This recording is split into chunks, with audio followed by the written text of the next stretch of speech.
We're going to start here now with the Bills. This Sunday afternoon, we'll all be watching the latest installment in what's quickly become one of the best rivalries in football, Bills versus Chiefs. Mahomes versus Allen, a rematch of the very same field where Bills Mafia had the heart ripped out right over the course of those 13 seconds and then in overtime just 9 months ago.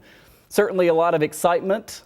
Let's talk about it all now with our two on your side Bills insider Vic Carucci. Vic, we expected to talk to you about 5:50, so we're moving this segment up. But I tell you, there's nothing that people are discussing more right now than this. Just want to check. Hold on, Michael. Okay, no national call. No, I'm good. Okay, you're good. Okay, you're not going to move. We appreciate you being here, Vic. So as we talk about this, I mean, there's so much attention on, I would argue the two best quarterbacks in the NFL right now, squaring off this Sunday at Arrowhead. What are the advantages that they both bring to this game?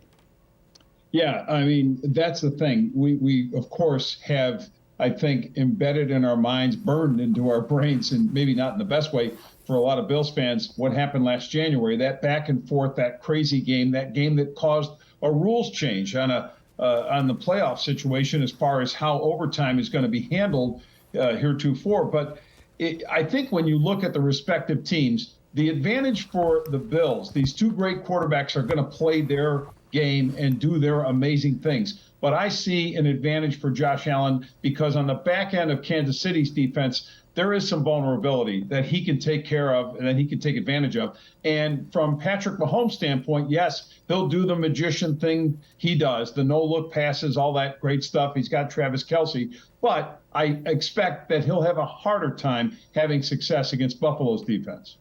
Vic, especially lately, all these Friday conversations that we have with you are focused on the injury reports because that's when we get this big update, right? The Bills healthier than they've been in a while right now. It seems like the injuries have really been kind of slowing things down. How important is that? Especially, I mean, a week ago we were talking about some players that maybe could have played, but better to maybe hold them back because this game is so important. Right, that judicious approach, right, that they took last week, I think worked to the Bills' advantage.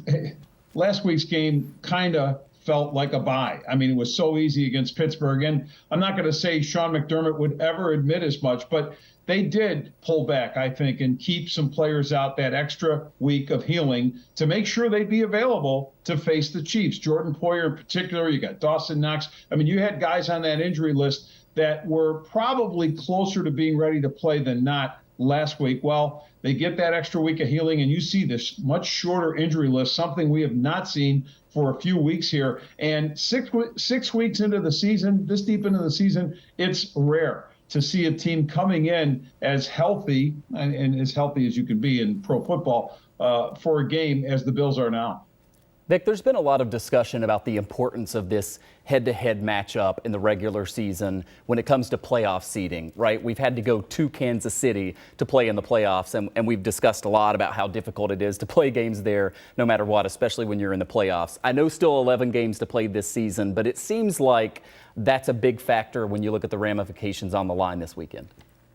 Yeah, Michael, it's a bit of an overstatement to say that this game punches the Bills' ticket to the Super Bowl. A little bit, a little oversimplified, but it is a factor because head-to-head is that tiebreaker for the postseason. And frankly, when you measure where the Bills are, you're not measuring them against their own division. That could be a mistake with 11 games to go after this one, but it's still fair to say that the Chiefs will be their main competition as they have been, and that the whole point of what the Bills need to do with their regular season success is host an AFC championship game here. And I think we've said it repeatedly over the last couple of years. If that game is here, the Bills are going to move on to the Super Bowl. And I would believe that. But a lot of variables between now and the time we get to January. But this is a big step. And the other thing is that emotional element that this game brings. The pain and heartache and anguishing over the 13 seconds last January. Getting over that mental hurdle, even though that wouldn't be erased, I don't think, until they do something in the postseason, but it's still a big deal to go back to the scene of the crime, so to speak, and have success and establish themselves. These are, the two big Goliaths of the NFL squaring off, the two great quarterbacks coming out of this game on top, not only for the tie-breaking math, But I do think for the Bills psychologically and then going into a bye to savor it is huge. You were at the last time that we got to host an AFC Championship game, right? Been a while. Yeah. Some of Yeah, our it's been a viewers, while. some of our viewers weren't alive back then. Vic Carucci, our Bills insider, will be watching on Sunday. Vic, thanks so much. My pleasure, Michael.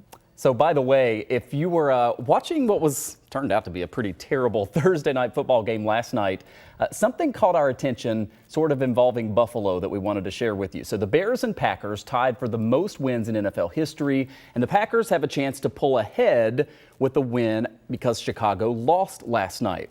But the graphics went on to mention that the last time the Bears were not at least tied for the lead in that category was the year 1921, when they were tied then with the Buffalo All-Americans.